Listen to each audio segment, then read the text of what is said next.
have some insane news when it comes to the gaming industry and how it could affect GTA 6's release. Okay, which one do y'all want to hear first? The bad news or the bad news? Because we really don't have a choice here. For those who did not know, about 2 months ago, there was the SAG-AFTRA actor strike that went on. And the reason why is because all these actors and voice actors have to be on set at a required time. They spend their entire day on the set just to be underpaid. It's also the same way for all the movie editors, the visual effect editors, as well the audio engineers. Think about this. You gotta be on set tomorrow. You spend all day studying your lines. You wake up at 5 a.m. You get to the set and you're there all the way until 10 p.m. But yet you get underpaid. How mad would you be? Or better yet, you're an established actor who's already been in many projects. You already have shows on Netflix, yet those shows are still airing on Netflix, but you're not getting a single dime from a single show. Yeah, that sounds absolutely insane, right? Like, you would think all these actors would be chilling. I mean, yeah, a lot of them are rich, a lot of them are already wealthy, but that doesn't mean not pay them from the shows that they've already done. They should still be getting paid for it if it's still being aired. Believe it or not, similar situations are happening right now within the gaming industry, and this is really bad news. SAG-AFTRA's scheduled talks with the video game industry, which began Tuesday, have ended with no agreement though. The news comes days after SAG-AFTRA's 160,000 strong memberships voted overwhelmingly to authorize a strike against the 10 major video game companies. The vote was 98.32% in favor. Many of the issues involved the union's 11-week film and TV strike are common to those in the video game contract, including wages and artificial intelligence. Now this is absolutely insane, especially with all the different fields that we have in the video game industry. From acting, voice acting, visual effects, graphic design, CGI, sound effects, artwork, even coding, you name it. There's so many different fields. And these 10 companies in particular will possibly see a strike. These updates were made September 28th, by the way. Activision Productions, oh lord.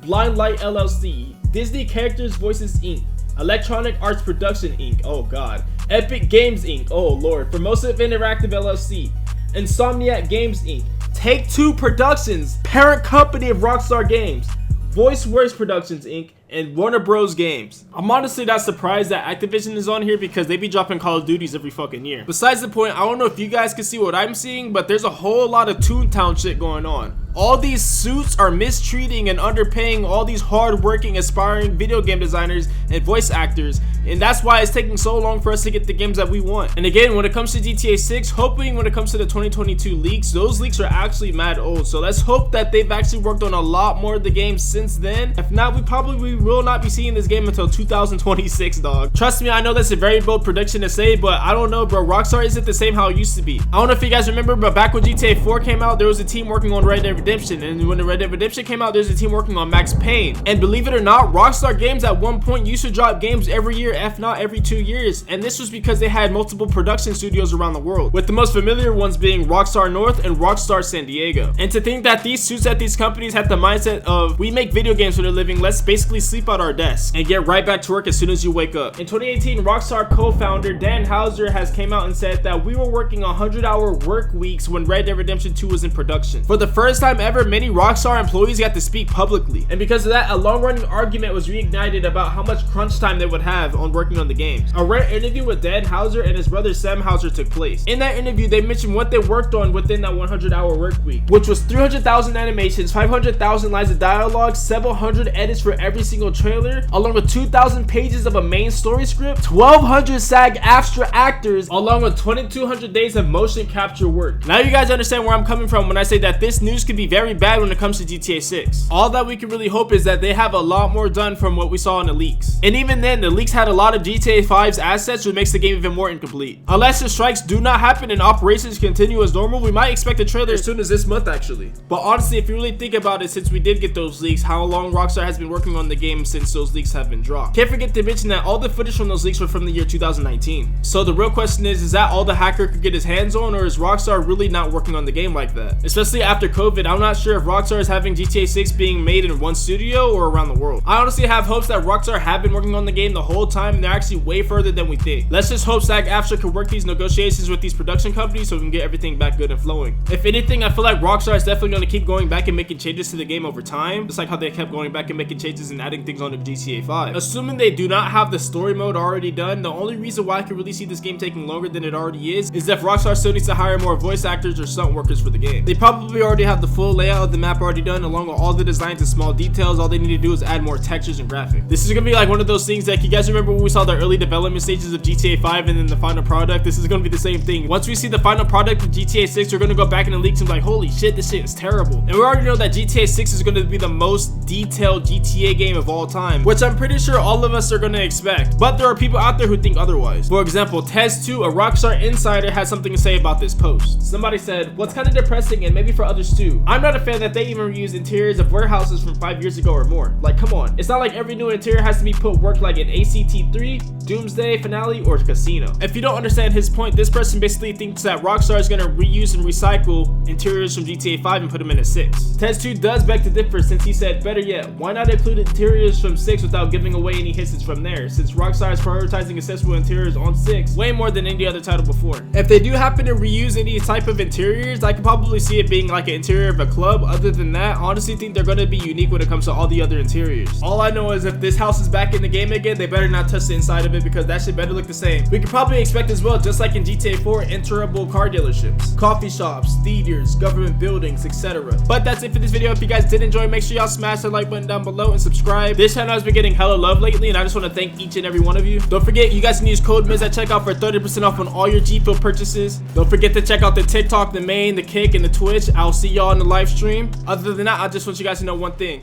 There's only one of you. I love you. Peace. Gone. Think